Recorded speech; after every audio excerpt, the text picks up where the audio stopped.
Саламатсыздар, урматтуу теле көрүүчүлөр, Ош ТВ каналында эл сурасын программасы. Аны мен Феруза Ашымбаева алып барам. Биз бул программада коомдо болуп жаткан көйгөйлүү жана актуалдуу маселелерди алып чыгабыз. Бүгүн биз ипотека шарты менен берилип жаткан үйлөр боюнча сүйлөшөбүз. Биз атайын темабызга байланыштуу конокторду чакырганбыз. Алмазбек Эгемназаров мамлекеттик ипотекалык компаниясынын ачык акционердик коомунун Ош, Баткен облустары боюнча аймактык менеджери, ошондой эле Асейин Алымов Ош шаарынын мэриясынын алдындагы жеке турак жай куруу, жер пайдалануу жана турак жай маселелери боюнча департаменттин адиси. Саламатсыздарбы, бүгүнкү биздин студияга куш келипсиздер. Алгач дароо эле ыраазычылык билгизейин, атайын убактыңыздарды бөлүп келип бергениңиздерге. Мен алгач мамлекеттик ипотека боюнча суроону узатсам, мамлекеттик ипотекалык компаниясы пайыздык ченемдердин баасын түшүрдү деген маалымат соц сеттерде аябай тарап жатат да. Эми ошол Алмаз мырза кененирээк айтып берсеңиз, канча пайызга түштү, анын негизи эле кандай берилет, эми теле көрүүчүлөргө бул жаңылык да болуп жатат. Саламатсыздарбы? Биз жумушубузду 2016 жылы баштаганбыз. Биринчи ипотекалык насыябыз Ош шаары менен Жалал Абад шаарынан берилген. Жаңыдан баштаганыбызда ипотекалык пайызыбыз биздики 12-14 болчу. Бир жылга жетпестен бул пайыздык ченем 10-12 пайызга төмөндөгөн. Андан кийин 8-10го, кийинчерээк 7-9га, бүгүнкү күндө 6-8 пайызга төмөндөдү. Бул ипотекалык насыялар бүгүнкү күндө баягы льготалык механизм менен берилет. Негизги эле багыты бул бюджеттик, мындайча айтканда бюджеттик мекемеде иштеген биздин Кыргызстандын жарандары. Андан тышкары мынау сентябрь айынан баштап биз Ош жана Бишкек шаарларында жеке ишкерлерге дагы мындай бюджеттик эмес жарандарыбызга да берип баштадык. Аларды биз ипотекалык баалуу кагаздарды сатуунун эсебинен каржылап жатабыз. Алардык пайыз ченеми бүгүнкү күндө 14төн берилип жатат. Андан тышкары жанагы немец өнүктүрүү фонду менен 2 жылдан бери сүйлөшүп, макулдашып, бүгүнкү күндө ал дагы ишке ашты. Бүгүнкү күнгө эгер айта кете турган болсок, 5 ипотекалык насыя ошол КФВнын акчасынан берилди. Алардык пайыздык ченеми бул 10%дан берилип жатат. Жакшы. Рахмат, урматтуу теле көрүүчүлөр, биз эскертип кетели. Биз азыр түз эфирдебиз. Эгерде сиз темага байланыштуу сурооңуз болсо, бизге 276-52 номуруна байланышка чыгып, ошондой эле WhatsApp номурубузга SMS аркылуу суроо узатсаңыз болот. Албетте бизге келген коноктор жооп берет деген ниеттемин. Сиз жогоруда айтпадыңызбы? 2016 жылы ишти баштаганбыз деп, ошол убактан бери мына 4 жыл десек болот, 4 жылдын аралыгында канча республика боюнча канча адам сиздердин компаниядан ушу үй ала алды? Бүгүнкү күнгө чейин биз 4500 жаранга ипотекалык насыя бердик. Жалпы суммасы 5 миллиард 213 миллион сомдун тегерегинде. Анын ичинен, мисалы үчүн, биз жумушубузду баштаганыбызда бул биринчи баягы российский фонддон алынган бюджеттик суда болчу. Бюджеттик суданы биз толугу менен өздөрүшүп бүткөндөн кийин ипотекалык баалуу кагаздарды сатып баштадык. Ошол ипотекалык баалуу кагаздардын саткан эсебинен мынау жарандарыбызга берип баштадык. Айта кетчү нерсе, мынау баягы 2017 жылы чоң алайда өзгөндө баягы табигый кырсыктан жабыркаган жарандарыбыз да болгон. Кепилдик фонду баягы ошол мезгилге жакшы өнүкпөгөндүгүнө байланыштуу бул тапшырма бизге жүктөлүп, аларды да каржылап чыкканбыз. Мындай жеңилдетилген пайыздын негизинде. Ошондо Жалал Абадтан Сузак району, Оштон өзгөн менен чоң алай райондору.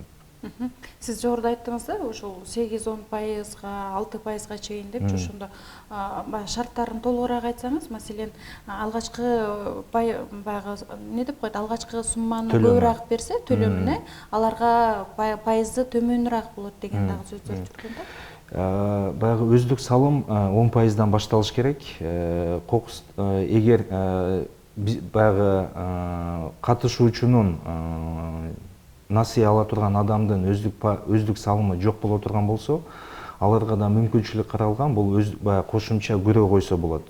Тааныштарынын, туугандарынын, баягы ата энесинин турак жайын көрөгө коюп, ошо менен алса болот. Бул жерде канчалык өздүк салымы көп болгон сайын ошончолук баягы пайыздык ченем төмөн болот. Эгер мисалы үчүн өздүк салым, сиздин өздүк салымыңыз 10%дан жогору болгон болсо, анда бүгүнкү күндөгү бүгүнкү шарт менен бул 8%дан аласыз. 20%дан жогору болгон болсо, анда сиз 7% менен аласыз. Ал эми 30%дан жогору болгон болсо, анда сиз 6%дан ала аласыз ипотекалык насыяны. Жакшы.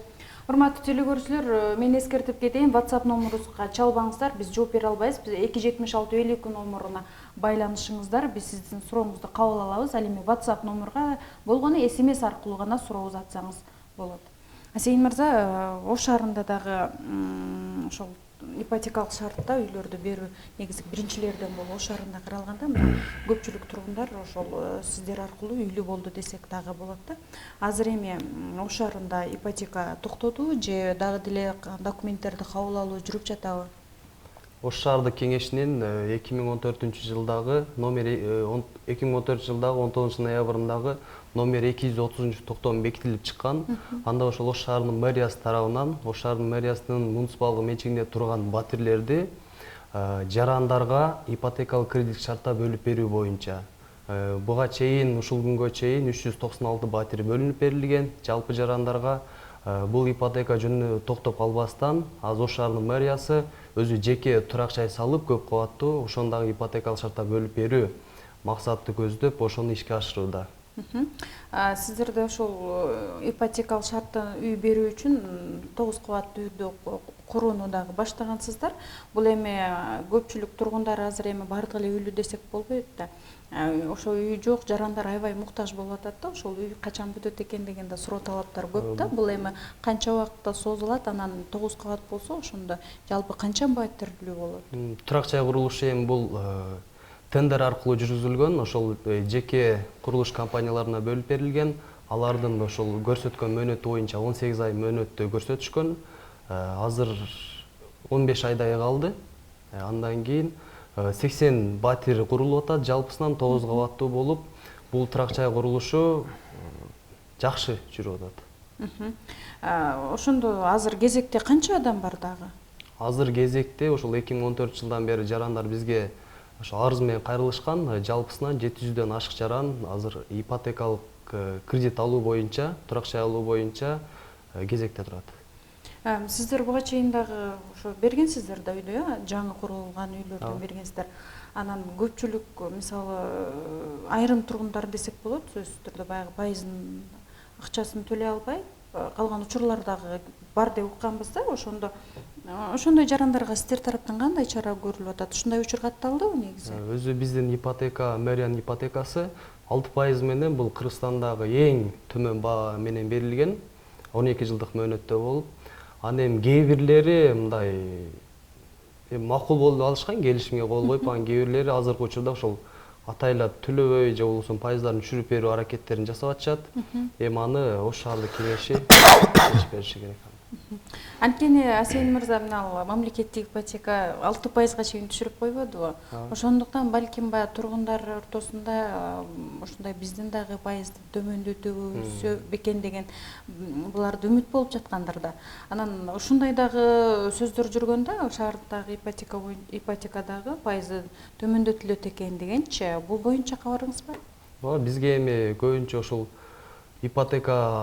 ипотекалык шартта турак жай алган жарандар кайрылып атышат, кайра ошол пайызын төмөндөтүү боюнча же болбосо ошол үйдүн баасын түшүрүп берүү боюнча. Үйдүн баасын түшүрүү бул болбойт, себеби бул мамлекеттик дирекция тарабынан ошол авизонун негизинде үйдүн баасы өткөрүлүп берилген бизге. Ал үйдүн баасын түшүрүү эч кандай болбойт. Андан проценти боюнча эми ал мэрия тарабынан каралып чыгып атат, эми кандай чечим чыгат, анын натыйжасын кийин көрөбүз. Жакшы. Алыңыз мырза, ошо 2016-жылдан бери жалпы канча адам үйлүү болду дедиңиз? 4400. Республика боюнча бул жакшы эле көрсөткүчпү? Эми албетте мындан да жакшы көрсөткүчкө биз жетишсек болмок. Тилекке каршы эми кандай десек, бул биринчи башталган ишканага, мекемеге бул жакшы көрсөткүч.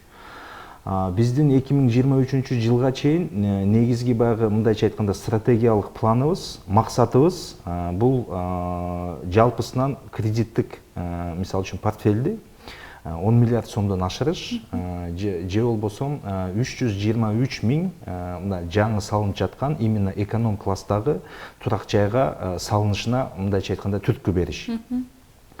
Ошондуктан биздин баягы мындай көздөгөн максатыбыз боюнча, убактыбыз боюнча биз жакшы эле көрсөткүч менен кетип атабыз.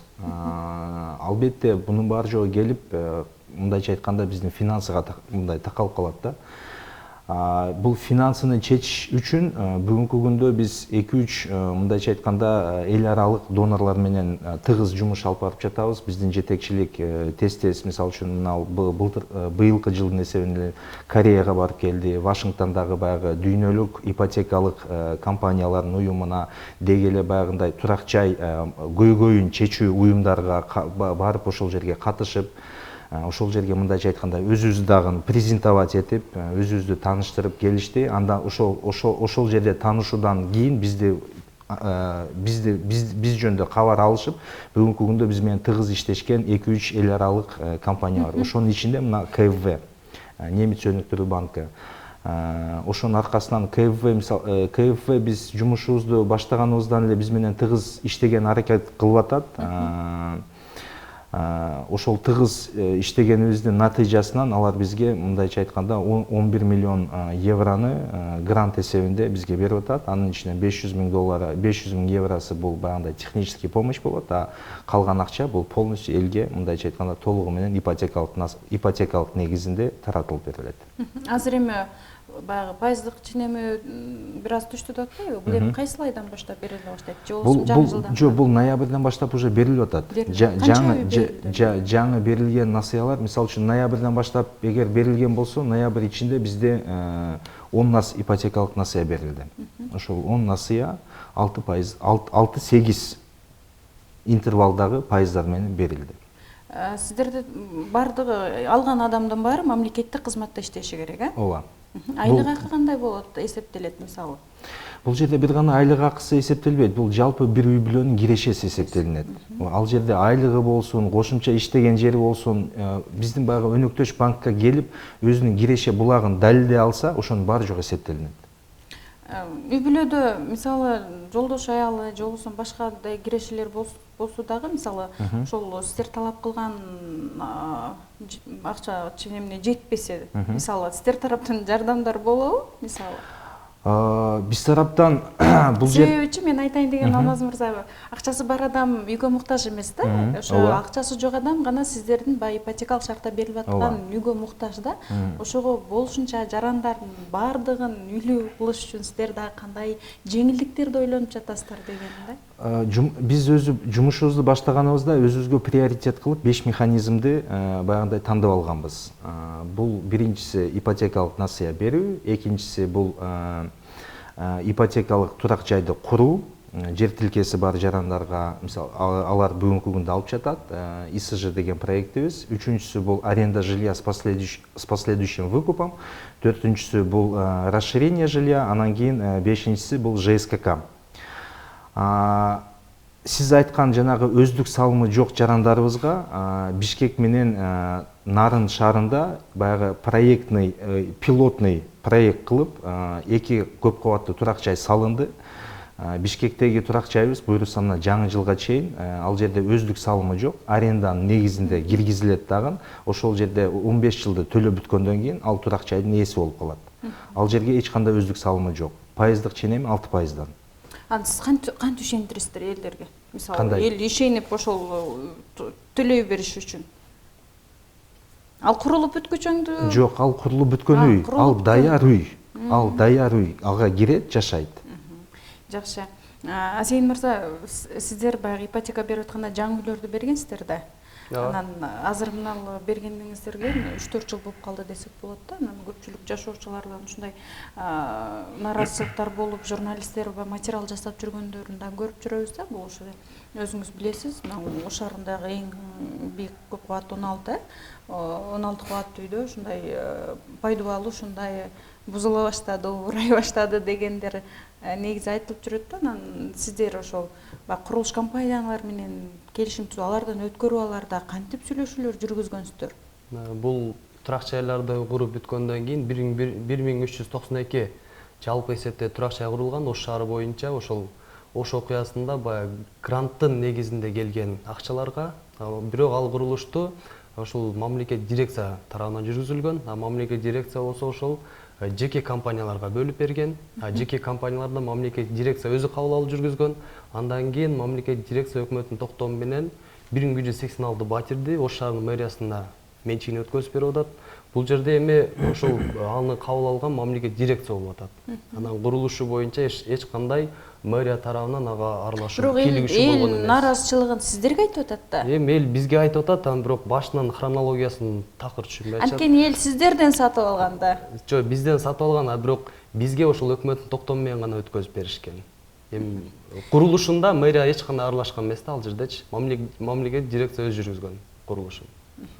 Эми ошол элди ишендириш үчүн мына жаңы курулуп жаткан 9 кабаттуу үйдү мисалы сапатына көңүл буруп, ушундай жакшы курулсун, жаңы үйлөр урап атат деген имиштер болбосун дегендей баягы текшерүү иштери жүрүп жатабы азыр курулуу иштери? Ошол Ош шаарынын мэри Талайбек Насирбекович өзү катуу тапшырма берген бул боюнча, өзүнүн көзөмөлүн алып, керек болсо ушул үйдүн баасын 1 метр квадратын $350 ашпасын деген талапты койгон. Бул жалпы ошо жарандарга жеткиликтүү баада болсун.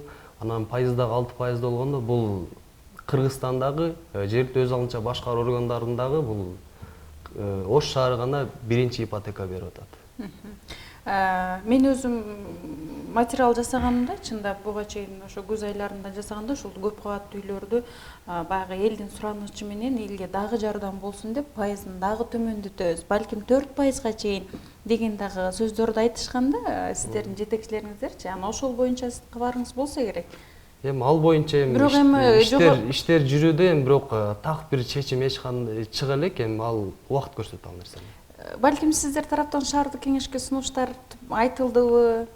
Эми сунуштар болот, анан убакыт көрсөтөт натыйжасын. Эл сурасын программасы Түз эфирде өз ишин улантат. Бүгүн биз ипотекалык шартта берилип жаткан үйлөр боюнча сөз кылып жатабыз. Ошондой эле сиздерде сурооңуздар болсо 276-52 номуруна байланышка чыгып, ошондой эле WhatsApp номурга SMS аркылуу суроо узатсаңыздар болот.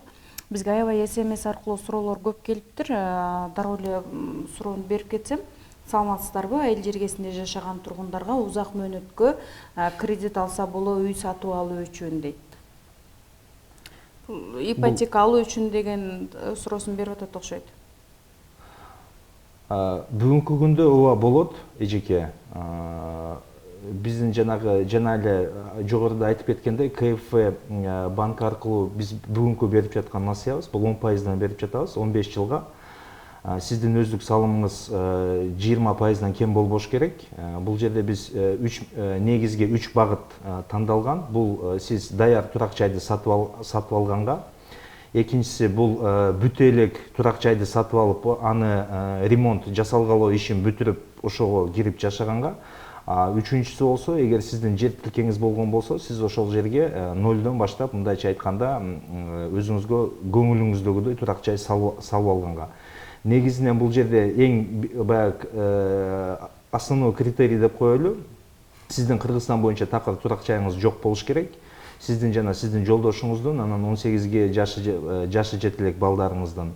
Акыркы 3 жылда сиз жана сиздин үй бүлө мүчөлөрүңүз турак жай менен эч кандай операция жасаган эмес болуш керек. Ошондой эле сиз алып жаткан турак жай бул эгер жер үй боло турган болсо 150 квадратный метрден ашпаш керек. Ал эми квартира алып аткан болсоңуз, анда 80 квадраттан ашпаш керек.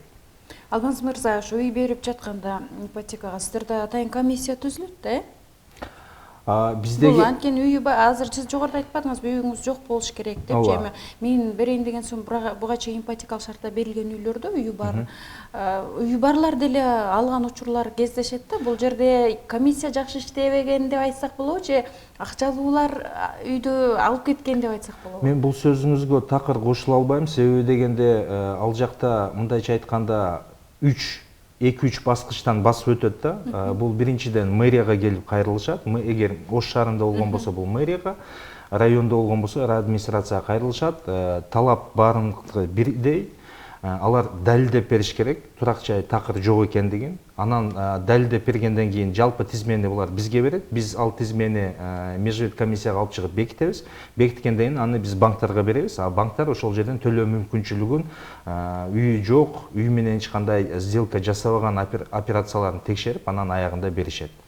Ошондуктан бул жерде такыр андай болушу мүмкүн эмес. Үйү бар жаран, үй алганга. Ошол боюнча мен айтып кетсем, ушул мамлекеттик ипотекалык компания ачык акционердик коому койгон талап боюнча ошол Ош шаарынын мэриясы ошол документтерди биз кабыл алабыз, андан кийин мамлекеттик ипотекалык компанияга тизме бекитип дагы биз жиберебиз. Ош шаарынын территориясында жайгашкан ишканаларда иштеген кызматкерлерди. Ошол талап боюнча гана баары текшерүү жүргүзүлөт. Ошол сиз айтып аткан өзүнүн жана үй бүлө мүчөлөрүнүн атында эч кандай акыркы 3 жыл аралыгында эч кандай турак жайга тиешелүү бүтүмдөр болбошу керек. Ал талаптар баары текшерилет. Сиздерде деле ошондой шарт барбы шаардык ипотекага? Бизде шаардык ипотекада именно үй бүлө мүчөлөрүндө атында турак жай жана жер тилкеси катталбашы керек. Анан Ош шаарында туруктуу каттоодо турган жаран болушу керек. Канча жылдан жогору жашаш керек Ош шаарында? Ал жылы боюнча так көрсөтүлбөйт, туруктуу каттоодо Ош шаарында катталышы керек. Алмаз мырза, сиздерде Кыргызстандын кайсыл жеринде катталбасын бериле берет, ошондой? Ооба, биз мындай пропискага эч кандай неме кылган эмеспиз, байлаган эмеспиз. Себеби дегенде эме мисалга да Ош шаарында иштеген болгон болсо, мен да пропискам айылда. Ош шаарында иштеймин, Ош шаарында менин турак жайым жок да. Анан Ош шаарында иштегенге байланыштуу мен турак жайга муктажмын Ош шаарында. Демек, айыл жергесинде үйүңүз болсо да шаардан ала аласыз? Жок, андай эмес. Кыргызстан боюнча менин үйүм жок болуш керек. Кыргызстан боюнча. Мен жана прописка боюнча сөз кылып атамын да. Анан ошол пропискага биз эч кандай неме кылган эмеспиз. Ошондой эле баягы Баткенде пропискасы болобу, кайсыл жакта пропискасы болбосун, иштеген жеринен 60 километр радиуста турак жай алса болот. Жакшы. Мурдагы берилген ипотекалык үйлөрдүн пайызы түшөбү биз 10% менен алып алдык элек дейт. Анын үстүнөн жумушчу топ иштеп жатат. Урматтуу көрүүчү, жумушчу топтун биринчи жыйынтыгы бул ноябрь айынан баштап мына берилип жаткан пайыздар төмөндөдү. Ал жумушчу топтун жумуш мындайча айтканда жыйынтыгы али бүтө элек, сүйлөшүүлөр жүрүп атат. Себеби дегенде бул пайыздык ченемдин төмөндөшү бул бир гана бизден көз каранды эмес. Бул жана башында айтып кеткендей, бул ипотека бюджеттик сууда болчу. Ал жерде биз Минфин менен келишип атабыз, өнөктөш банктар менен сүйлөшүп атабыз. Анын арасында биз барбыз.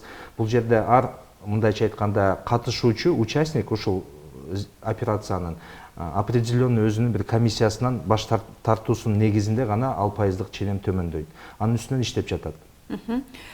Бул жерде дагы суроо келип тур, негизги окшош суроолор экен. Мына ипотека алгандан кийин канча убакыттан кийин мен төлөй баштайм дейт. 1 айдан кийин. Дароо эле, Ооба, 1 айдан кийин, кийинки айдан сиз уже төлөп баштайсыз. Мен ишканам бар, ата карак аптекам бар дейт. Ошо үй алсам болобу дейт. Болот, үй алсаңыз болот. Эгер Ош шаарында же Бишкек шаарында болгон болсо, 14%-дан алсаңыз болот. Ал эми Ош шаары менен Бишкек шаарынан тышкары болгон болсо, региондор болгон болсо, анда КФВнын акчасы менен 10%-дан алсаңыз болот. Единственный бир гана неме талап, ал жерде сиз ошол аптека иштеткениңиздин мындай юридический патенти, баягы күбөлүгү болгон болсо, 12 айдан кем эмес болгон болсо, сиз ала аласыз. Жогоруда Алмаз мырза айтпадыбы, ошо негизи эле мамлекеттик иште иштеш керек деп, шаардык ипотекада да сиздерде ошондой мамлекеттик иште иштеш керек деген талап барбы? Бизде Ош шаарынын мэриясы тарабынан берилип жаткан ипотекалык кредитте ошол токтомдо ачык көрсөтүлгөн. Бул 3 категорияда карайбыз. Мамлекет жана муниципалдык кызматкерлер, андан кийин ошол шаарда иштеген, шаарда жашаган социалдык аялуу категорияда бар. Кээ бир үй бүлөлөрдө үйүндө майтуулар болсо, аларга да бир гана бир жардам көрсөтөбүз. Бул ипотека алып берүү боюнча. Комиссиялар көбүнчө ошол кимдерге көбүрөөк басым жасайт? Маселен, балким бала чакасы көп, балким үй бүлөлүк шарты начар. Эми үй бүлөлүк шарты начар болуп, именно үй бүлөсүндө ошол майтуулу бар жарандар болгон болсо, ада комиссия өзүнчө бир көмөк көрсөтөт, сөзсүз түрдө көмөк көрсөтөт. Себеби ал үй бүлөгө үй керек болуп, муктаж болуп, алар төлөө мүмкүнчүлүгү болгон болсо, сөзсүз түрдө көмөк көрсөтөт. Аларды биринчи очередке коебуз. Алмаз мырза, ошондо жашы канчадан канча жашка чейин адам үйлүү 21 жаштан 65 жашка чейин. 65 жаш бул акыркы төлөм бүтүш керек. 65 жашта. Ипотеканы квартальный кылып төлөсө болобу дейт. Андай төлөгөн сиздин мисалы үчүн алган адамдын өзүнө эле кыйын болуп калат. Себеби дегенде сиздин тапкан кирешеңиз бул ай сайын табасыз да кирешеничи. Ошондуктан сиз ай сайын төлөгөнүңүз өзүңүзгө эле жеңил болот. Менин жолдошум оорукчан дейт. Аябай кыйналган үй бүлөбүз дейт. Мен иштеген ишим да жок, мен кантип үй алсам болот дейт. Сизде жарандарга негизинен өзү биздин мамлекет тарабынан баягы социалдык жардамдар көргөзүлгөн. Сиз ошол жардамдар менен гана колдонуп, ошол кайсыл жерде жашасаңыз дагы ошол жергиликтүү бийлик бир көмөк көргөзүп албасаңыз, сизге бул ипотекалык насыя, бул мындайча айтканда жардам болбойт. Бул сизге кайрадан мойнуңуздан байлагандай бир жүк болуп калат. Ошондуктан бул насыя анткенде да. Насыянын негизги немеси бул кайтарылыш керек. Шарты. Ошондуктан сиз насыяга кызыкпастан, балким ошол кайсыл жерде жашасаңыз дагы жергиликтүү бийлик бир жардам көргөзөр сизге.